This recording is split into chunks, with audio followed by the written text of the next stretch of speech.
ఆత్మావలోకన కార్యక్రమానికి స్వాగతం, సుస్వాగతం. వెల్కమ్ టు అవర్ ఛానల్ ఆత్మావలోకనం. యథావిధిగా మనం ఒక మంచి మాటను ఆత్మావలోకనంలో గుర్తు చేసుకుంటుంటాం.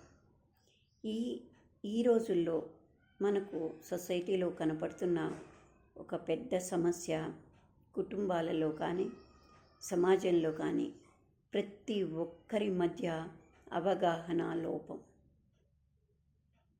ప్రతి ఒక్కరూ అదే బాధతో కనపడుతున్నారు. ఇంట్లో అంతే, బయట అంతే. పోనీ ఇంట్లో చాలా పర్ఫెక్టా అంటే ఇంట్లో వాళ్ళ మీద కూడా ఒకరి మీద ఒకరికి పరిపూర్ణమైన నమ్మకం కానీ, తృప్తి కానీ, ధైర్యం కానీ లేకుండా ఉంటున్నారు. ఇక సమాజంలో ప్రతి చోట అవే జరుగుతున్నాయి. ఇవి ఎందుకు జరుగుతున్నాయి అనే విషయంలో మనము టాపిక్ ఎంచుకోవడం జరిగింది. ఏంటి అంటే, అవమానం మనకు అవకాశంగా మలుచుకోగలగాలి, అనుకూలంగా మలుచుకోగలగాలి అని టాపిక్ ఎంచుకోవడం జరిగింది. ఎందుకు అంటారా? ఇప్పుడు ఒకరు కోప్పడ్డారు, ఒకరు అవమానించారు, ఒకరు ఏదో ఒక మాట అన్నారు, వెంటనే రివెంజ్, వాళ్ళ మీద కోపం పెంచుకోవడం, వాళ్ళతో దగ్గరి వాళ్ళైన అనుబంధం తెంచుకోవడం జరుగుతోంది. కానీ అవమానించారనుకోండి, అది మనకు ప్రతికూలంగా కాకుండా అనుకూలంగా మార్చుకోగలిగితే మన అభివృద్ధికి దోహదం చేస్తుంది. ఎందుకంటే వాటిని ఎక్కువగా ఆలోచించినప్పుడు నష్టపోయేది మనమే. అన్నవాళ్ళు అన్నారు, కానీ పడ్డవాళ్ళు ఎప్పుడు చెడ్డవాళ్ళు కాకూడదు అనే సామెత కూడా ఉంది. పడ్డవాళ్ళు ఎప్పుడు చెడ్డవాళ్ళు కాదు అని. అది నిజం. ఎందుకంటే కొంత నిదానంగా మంచితనం అనేది బయటకు వస్తుంది, ఇమీడియట్గా రాదు. అది మనం అనుకోవాలి. ఎవరైతే అన్నారో వాళ్ళు తెలుసుకోగలగాలి. ఏదో ఒక రోజు వాళ్ళు మనసులో అయినా వీళ్ళు తప్పు చేయలేదు, మంచి అని వాళ్ళు అనుకోగలగడమే మన విజయానికి రహస్యం, విజయం సాధించినట్టు కూడా. కానీ రివెంజ్ తీసుకొని వాళ్ళ మీద కోపం, పగ పెంచుకొని వాళ్ళ మీద తిరుగుబాటు చేసి ఏదో అని దానివల్ల ఫలితం ఏంటి? ఇంకా వాళ్ళు మనం సమానం అయిపోతున్నాం. దానివల్ల ఉపయోగం లేదు. సమానం అనేది వీటిల్లో కాదు సమానం కావాల్సింది. అహంకారాన్ని, ఈగోను వదిలేసి సమంగా అందరూ ఒకరి గురించి ఒకరు ఆలోచించగలిగితే అది సమభావంతో అవుతుంది, మనకు అభివృద్ధికి దోహదమవుతుంది, ఆనందానికి కొంతైనా అవకాశం ఉంటుంది. అది లోపించినప్పుడు మనం ఏ రకంగా అభివృద్ధి సాధిస్తాం? లేదు, మన బంధాలని, ఎంత దగ్గర బంధాలనైనా తుంచుకోవడానికే ఉపయోగపడుతుంది, కానీ పెంచుకోవడానికైతే ఉపయోగపడదు. అందుకని నిజంగా తప్పున్నప్పుడు ఎటు తిరిగి తప్పదు. అది పూర్తిగా కానీ ఆ వేలో ఉన్నప్పుడు మనం అవునన్నా కాదన్నా అవి బయటికి రాక మానదు, కాలం దానికి పరిష్కారం చూపక మానదు. ఆలోపే మనకు ఓర్పు ఉండదు, సహనము ఉండదు. విజయం రావాలంటే కొంత కష్టము ఉంటుంది, సహనము ఉంటేనే విజయం అనేది వరిస్తుంది. లేదు అంటే కొన్ని ఇష్టాలని వదులుకుంటేనే త్యాగంతో ఒక పనిని సాధించగలుగుతాం, విజయం వైపు పోగలుగుతాం. ఇప్పుడు ఒక పనిని ఎక్కువగా ఎఫర్ట్ చేయాలనుకున్నాం అనుకోండి, మనకు కేటాయించుకున్న మన స్వగతానాన్ని కొంచెం పక్కకు పెట్టాలి. పెట్టినప్పుడే దానివైపు మనకు టైంను వినియోగించగలుగుతాం. అది లేనప్పుడు విజయం ఎక్కడిది? అందుకని ప్రతి ఒక్కరం కూడా ఆలోచించుకోవాలి. అవమానాన్ని మనము సాధనంగా తీసుకొని ఉపయోగించుకోవాలి, వదిలించుకోవాలి కొన్ని భావాలని.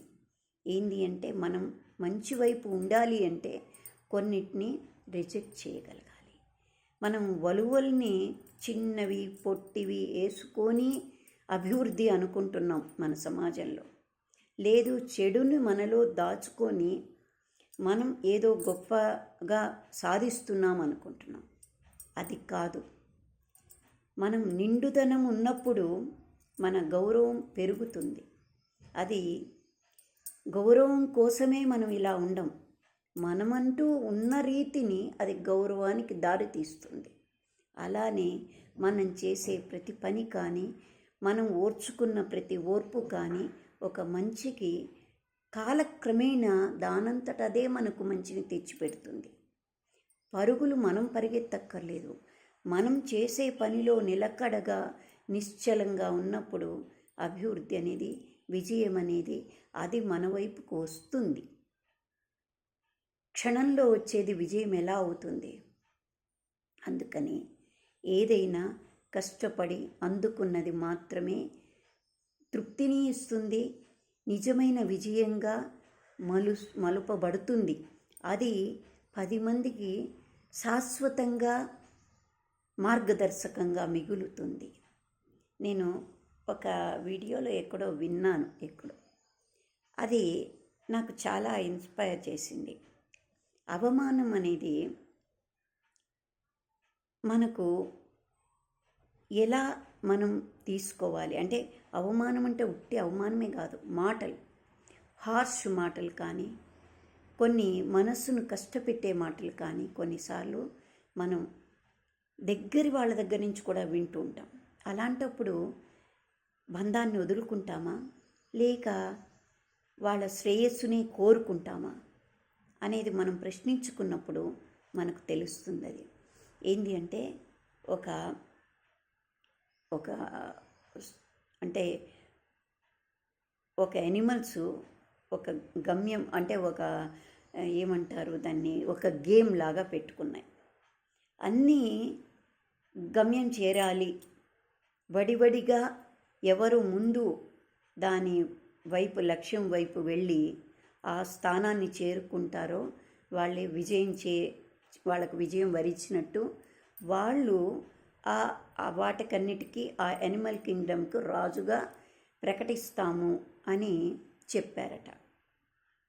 అప్పుడు అన్ని యానిమల్స్ వెళ్తున్నాయి. అన్నిటినీ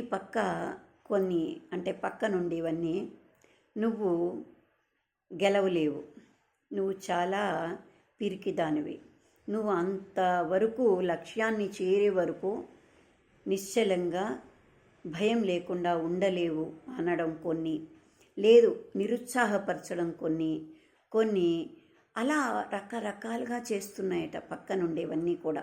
ఏంటంటే ఎవరు లక్ష్యం వైపు చేరకూడదు అనేది పక్కవాడి లక్ష్యం అన్నమాట. అందుకని వాటిని నిరుత్సాహపరుస్తున్నాయి.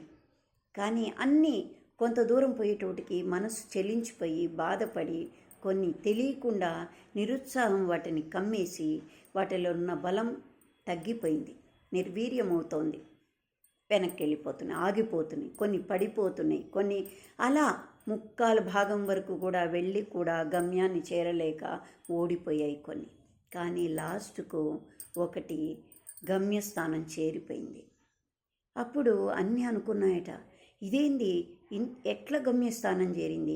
మధ్యలో అవరోధాలన్నీ పెట్టాయి, ముళ్ళు పెట్టారు, లేదు గొయ్యిలు అన్నీ పెట్టారు, రకరకాల అవరోధాలని పెడుతున్నారు. ఎందుకంటే గమ్యం చేరకూడదు, కడవరకు చేరింది మాత్రమే విజయం. ఎందుకంటే ఆ రాజు ఎవరు? సింహం. దానికి అహం ఎక్కువ, గర్వం ఎక్కువ. నేను కాకుండా వేరేది గమ్యం చేరకూడదు అంటే ఆ అహంతోనే చెప్పిందనమాట, మీలో ఎవరు చేరతారో వాళ్ళు రాజు అవుతారు అని. ఇది ఆలోచించకుండా అన్నీ కూడా మనం గమ్యం చేరి ఆ ఇదిని మనం గెలుచుకోవాలి, సంతృప్తి పొందాలి అనే భావనతో అన్నీ ముందుకెళ్ళిపోయినాయి. కానీ దురుద్దేశం ఉంది దాని వెనుక. అయినా కూడా ఒకటి గమ్యం చేరిపోయింది, చేరి ఆ స్థానంలో నిలబడింది. అప్పుడు అందరూ కరతాళంతో అందరూ జీ కొట్టారనమాట. అప్పుడు ఒకరికి, అక్కడ చూస్తున్న వారికి, ఒక వ్యక్తికి అనుమానం వచ్చిందట.